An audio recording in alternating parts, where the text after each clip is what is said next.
Quando a gente fala de Cisco ACI, tem um componente que é, ao mesmo tempo, super poderoso e muitas vezes mal compreendido: os contratos. E não, eles não são só umas regrinhas de firewall.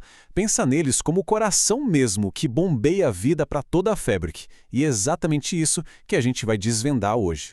Essa citação que está na tela, nossa, ela define perfeitamente o que está em jogo aqui. Existe uma diferença gigante entre só clicar numa interface gráfica e, de fato, arquitetar uma Fabric. E essa diferença, pode acreditar, está toda em dominar os contratos. É essa jornada que a gente começa agora. Então fica a pergunta, né? Como é que uma peça que parece ser só de configuração lógica vira ação real lá no hardware, definindo toda a política de comunicação? É isso que a gente vai descobrir. Beleza, nosso roteiro está traçado. A gente vai começar entendendo a mudança de paradigma que o ASI traz. Depois vamos dissecar um contrato, peça por peça. Aí mergulhamos no hardware para ver a mágica acontecer, exploramos umas ferramentas mais avançadas e, por fim, fechamos com uma visão de arquiteto. Vamos nessa? Ok, primeiro ponto, e talvez o mais importante, para entender ACI é preciso virar uma chavinha na cabeça. Esquecer um pouco como as redes legadas funcionavam. E os contratos são o melhor exemplo dessa nova forma de pensar. Olha só esse contraste, ele já diz tudo. No passado, a gente criava CLs amarradas a endereços IP, dizendo para o switch exatamente como ele deveria filtrar o tráfego. Com a CI, a conversa é outra. É um modelo declarativo. A gente só conecta grupos de objetos, os IPGs, e declara o que a gente quer que aconteça. O como fazer isso? Isso a Fabric resolve de forma inteligente. É uma mudança de abstração total. E isso nos leva direto para um pilar de segurança do ACI, o modelo Zero Trust. Pensa só, por padrão, a Fabric é tipo um cofre, tudo trancado. Um grupo de endpoints, um EPG, não consegue falar com outro EPG de jeito nenhum. É um silêncio total. O que é o contrato, então? É a chave, é a permissão explícita que a gente dá para abrir uma porta bem específica entre esses dois grupos. Se não tem contrato, não tem conversa. A porta fica fechada. Simples, né? E muito seguro. Certo. Agora que o conceito está claro, vamos fazer igual ao mecânico. Vamos desmontar um contrato para ver as peças que tem dentro. Vamos dar uma olhada na sua anatomia, na planta baixa dele. A estrutura é bem lógica, parece um sistema de pastas no computador. O contrato é a pasta principal. Dentro dela, a gente tem os assuntos, que seriam as subpastas para organizar tudo. E dentro de cada assunto, finalmente, estão os filtros, que são os arquivos mesmo com as regrinhas específicas de tráfego. Resumindo, o contrato define o alcance de tudo, o assunto organiza as regras e o filtro é a regra em si. Mas aqui vai a dica de ouro de engenharia de ACI. Reutilização.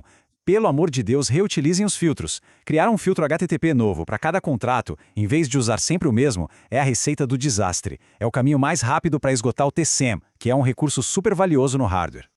Agora vamos descer para a sala de máquinas.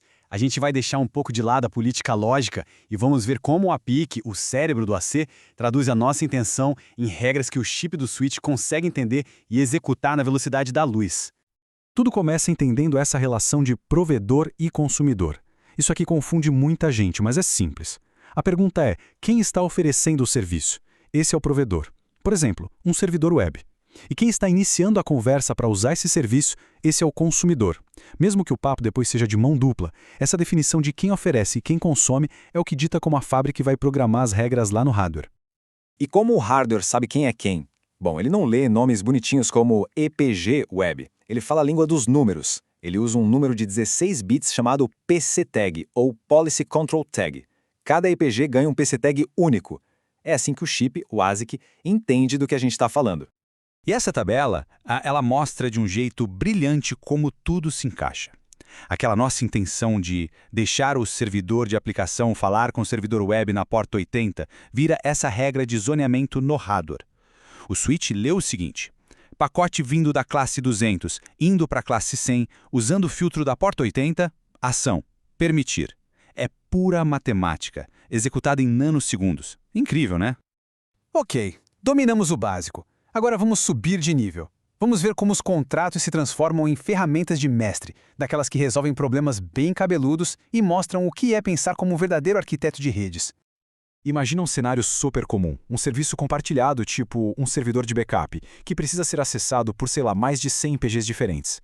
Se a gente fosse pelo caminho tradicional, isso significaria criar mais de 100 contratos, um por um. Isso não é só chato e ineficiente, é um desperdício perigoso de recurso de hardware. E qual a solução para isso? É o VZN. Pensa nele como um coringa. Ele representa qualquer EPG dentro de uma VRF. Então, em vez de 100 contratos, a gente usa o VZN como consumidor. E aquelas mais de 100 regras de hardware viram uma única regra. Isso é a bala de prata da otimização de TCAM. Todo arquiteto ACI precisa ter isso na ponta da língua. Mas não para por aí, tem mais ferramenta poderosa na caixa. Primeiro, o contrato tabu. Esse aqui é o veto. É um não explícito que passa por cima de qualquer sim que tenha sido dado antes. Depois, tem o grupo preferencial. Imagina criar uma espécie de bolha onde todo mundo lá dentro pode conversar livremente. É ótimo para migrações, mas, tem que usar com muito cuidado porque quebra o modelo Zero Trust. E por último, vazamento de rotas. Para fazer uma VRF conversar com outra, adivinha? Precisa de um contrato com escopo amplo. A regra de ouro é, no ACI, sem contrato, a rota simplesmente não vaza. Fim de papo. E agora, para fechar, vamos juntar tudo isso e colocar a lente de um arquiteto de data center para entender o real impacto de tudo que a gente viu. Esse resumo da nossa fonte é um soco na mesa. É direto e reto. Projetar contratos não é só sobre dar permissão, é sobre gerenciar contratos. Pensar em reutilizar filtros e acertar na direcionalidade é isso que separa uma fábrica saudável e escalável de uma que vive no limite, prestes a explodir. E essa é a grande lição. Um contrato no ACI é muito mais que uma CL. É uma ferramenta de arquitetura com múltiplas funções. É ele que desenha a topologia lógica da rede, que controla como as rotas são compartilhadas e, principalmente, é ele que dita se o seu hardware, que custou uma fortuna, está sendo usado de forma eficiente ou não. E para finalizar, fica essa reflexão. Quando se olha para uma fábrica ACI, a pergunta que precisa ser feita é essa. Os contratos que estão ali são só um amontoado de regras, criadas de forma reativa, ou eles representam um projeto de arquitetura, algo intencional, inteligente e eficiente? A resposta para essa pergunta, no fundo, define a maturidade e a saúde de toda a fábrica.